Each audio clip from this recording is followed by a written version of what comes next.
something briefly that came to mind this morning. America, for all that is beautiful about her, has never been a perfect country. We admit that. Like any one person, we've always struggled with our weaknesses, but one thing has always remained true. Each generation has strived to make life better for themselves and for their family, and left the children with more opportunity than their generation had. Each generation had advances in business and technology that have left the next with a longer lifespan and the opportunity to live a more enriched life. You can see it in the way the previous generation's circumstances have become merely a joke. You know, oh, when I was your age, I didn't heat up my food in 15 seconds, and if I wanted a beverage, I had to go milk the cow. It's become a joke, right? But it's not just a joke. The fact that it is such a joke is, thank you, she says it's true. The fact that it has become a joke is a testimony to the fact that we've always been moving forward and making things better. And in the process, we've left something better for our children and for the next generation of America. Now, in this time of challenge, are we going to be the generation that says, no, things have gotten too hard, we quit? Not only will we stop moving forward, but rather than bear the consequences of our own actions, we would rather saddle the next generation, our children, and our children's children. After all our parents and grandparents have worked hard to get us into this country and to build this country up, have we become so spoiled by the luxuries of living in America that we would rather punish our children than put the word budget into our vocabulary? After watching this debacle unfold, this quote has often come to mind. It's often attributed to an inspiration, Alexis de Tocqueville. However, the author is technically unknown. Let me read it for you. And listen to these prophetic words, really. A democracy cannot exist as a permanent form of government. It can only exist until the voters discover that they can vote themselves largesse, that's free money, from the public treasury. From that moment on, the majority always votes for the candidate that promises the most benefits from the public treasury, with the result that democracy always collapses over loose fiscal policy, always followed by a dictatorship. The average age, and this is scary, the average age of the world's greatest civilizations has been 200 years. Listen to this progression. Great nations rise and they fall. We know that's true. The people go from bondage to spiritual truth, to great courage, from courage to liberty, from liberty to abundance, but from abundance to selfishness, from selfishness to complacency, from complacency to apathy, from apathy to dependence, and from dependence back again to bondage. I ask you, does anything in this bailout not sound like dependence? Can it be denied that spoiled citizens have become apathetic about anything but what the government is giving them of their own money? Hey, hey, ho, ho, a vote's gonna go! Are we not on the path to bondage?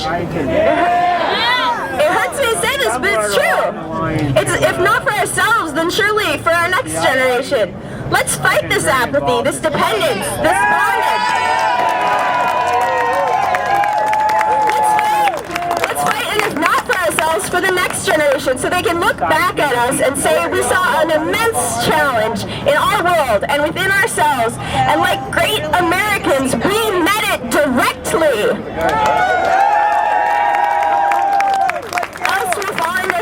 In the sad alternative that they may curse our name for making them indentured servants to our own insatiable desires. Thank you all for coming out. Thank you, Cassie. So I'm going to make a couple of announcements just so everyone knows.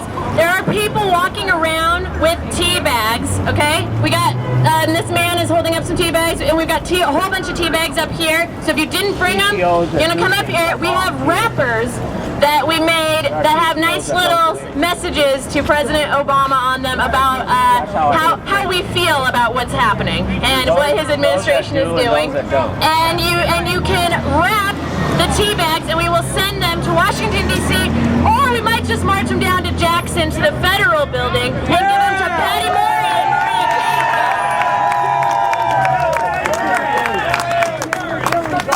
Okay, so I would like to say a couple of things. A lot of people, I've heard this in the media, and I've heard this from the politicians that say that we need this. And they say that the people who are against all of this spending don't care about American families.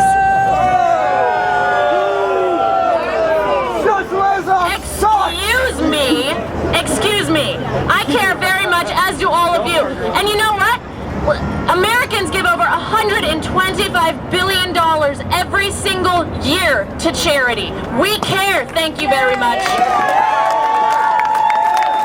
And it makes me angry to have someone tell me that I don't care when I donate money to charity, when I volunteer, okay? And let me ask you this, that $8 or $10 extra that's gonna be in someone's welfare check, you tell me how much difference that's going to make in their life compared to somebody who has a little free time because they don't have to work 2 jobs to pay for all their taxes, has that free time, they go join up with, say, Big Brothers and Big Sisters, and they mentor a child into success. Which one is going to make the bigger difference? Americans have always been about personal charity and generosity, and the fact that we don't have enough money in our paychecks to come home and take care of our families and take care of our neighbors is the fault of big government and high taxes. So the next time you hear someone say that we don't care about American families, that we don't care about people getting turned out of their homes, you correct them right away and do not let them say that, because that is the biggest lie I have ever heard in my life. And obviously it makes me angry. But I do want to also say this. Let's talk about something that's immoral. What is immoral is a government entity coming into your house, your wallet, taking your hard-earned money and giving it to someone else, saying, you know what? You don't deserve that. You don't get to keep what you have earned. That is immoral. That is immoral. That is immoral. That is immoral.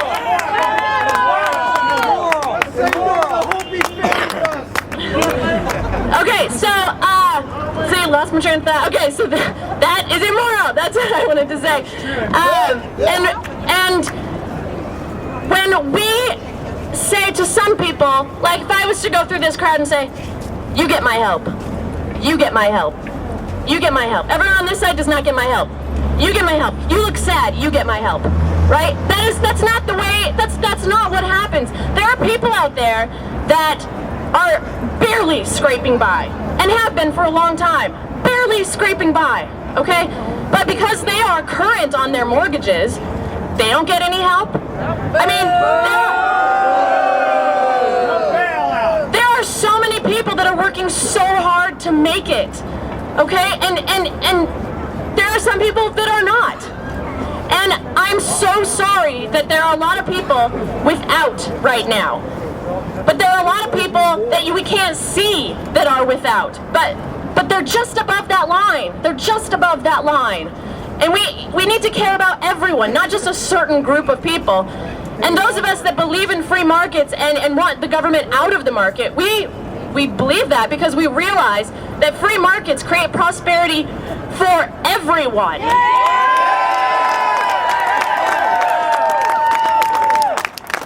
And that's again because we care about everyone. No, right? Government. Stop the spending. So the total cost that's estimated with all of the various bailouts and spendulus, or whatever you want to call it, Bill, is $9.7 trillion. That is a 9 and a 7 and 11 zeros. Not on our watch. Exactly. Not on our watch. This is the end. Everyone, this is the end of us just sitting and taking it. Okay?